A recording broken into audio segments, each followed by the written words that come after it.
In 2025, a major military parade in Washington, D.C. was planned to coincide with former President Trump's birthday and the 250th anniversary of the U.S. military. But it wasn't just a celebration, it also sparked serious controversy. Trump warned that protesters would be met with very big force, calling them people that hate our country. Critics quickly pushed back, and among them was Senator Rand Paul. Known for his libertarian values and strong stance against government overreach, Paul didn't hold back. He called the parade reminiscent of Soviet and North Korean displays, saying, "I've never been a big fan of goose-stepping soldiers and big tanks rolling down the street." So what does Rand Paul's reaction tell us about his broader philosophy on military power, patriotism, and the role of government? Let's dig in. Hi guys, welcome back to the channel. Or should I say, welcome to the channel if you are new here. Just a quick heads up, this video isn't about me or my personal opinions. Whether you agree with Rand Paul or not, I've always found his perspective interesting because it challenges the mainstream in a unique way. I'm here to share his take with you, not to push any agenda. If you enjoy content that breaks down different political viewpoints, make sure to hit like and subscribe. It really helps the channel grow and lets me know you want more videos like this.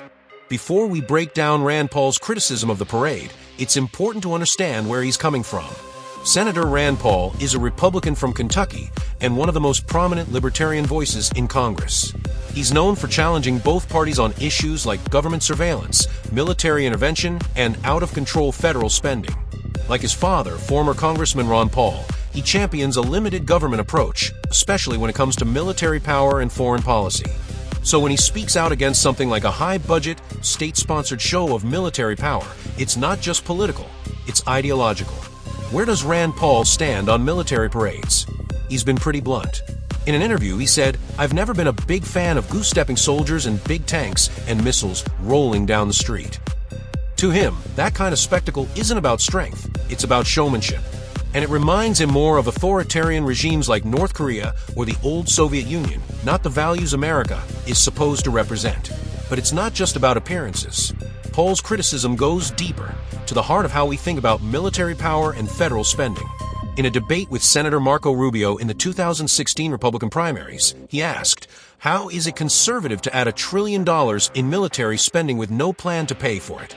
His argument is that national debt can be just as dangerous as any foreign threat, and that unlimited defense budgets don't make us safer, they just make us broke. He also pointed out that the U.S. already spends more on its military than the next 10 countries combined. For Paul, calling for more spending, or symbolic displays like parades, isn't patriotism, it's waste.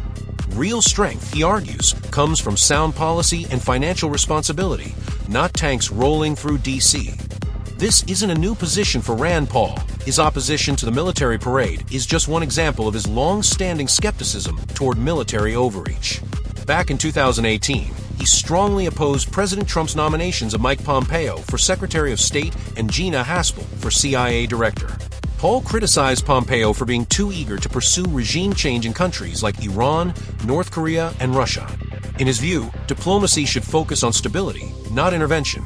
And he warned that Pompeo represented a return to the same mindset that led to the Iraq War. His objection to Haspel was even more pointed. Paul condemned her role in the CIA's torture program, including running a secret black site in Thailand and destroying video evidence of waterboarding. For him, that crossed a clear moral line. As he put it, torture is something totalitarian regimes do, not America. He even threatened to filibuster to try to block her confirmation. And it wasn't just Republicans he took aim at. Paul also criticized Democrats for what he saw as weak, inconsistent opposition to Trump's foreign policy. While many talked tough, he noted that some supported things like bombing Syria or failed to challenge hawkish appointments when it counted. Agree with him or not, one thing is clear. Rand Paul has shown a rare level of consistency on these issues. He's one of the few in Washington willing to challenge both parties when it comes to war, surveillance, and unchecked military power. And in today's political environment, that kind of independence stands out. Before we move on, I just want to quickly mention the recent conflict between Israel and Iran. I've been following it closely, and while it goes beyond the scope of this video, I do have thoughts on it. If you're interested in hearing my take, let me know in the comments. If there's enough demand, I'll definitely put together a separate video diving into it. Now, I don't have a Twitter account, and honestly, I probably never will. That platform's a mess, and I try to avoid that kind of toxicity. But I did come across a few tweets that really show how divided people are on Rand Paul's stance. One user came down hard on Paul, and others who criticized the parade, writing, "Everyone who said this parade was some ridiculous North Korean-style show of force, including Rand Paul, should be utterly ashamed and embarrassed. This parade is absolutely fantastic. It makes me even more proud to be an American and incredibly grateful for President Trump." Then there was another take that targeted Paul's media presence more broadly. If you want to know where Rand Paul is today, he's once again on a liberal Sunday news show bashing Trump. Every week, like clockwork. Both of these tweets come from prominent MAGA supporters, and they reflect the frustration some in that camp feel toward Rand Paul's willingness to criticize Trump and challenge the narrative around the parade. Now, let's look at the other side, people who actually agree with Paul or view the parade with more skepticism. One user tweeted, "Breaking, even Rand Paul couldn't stomach the absurdity. Trump's taxpayer-funded birthday parade just got torched by one of his own. It's a national embarrassment." And another wrote, "Rand Paul and Thomas Massie are the only Republicans in America who don't grovel at Trump's feet.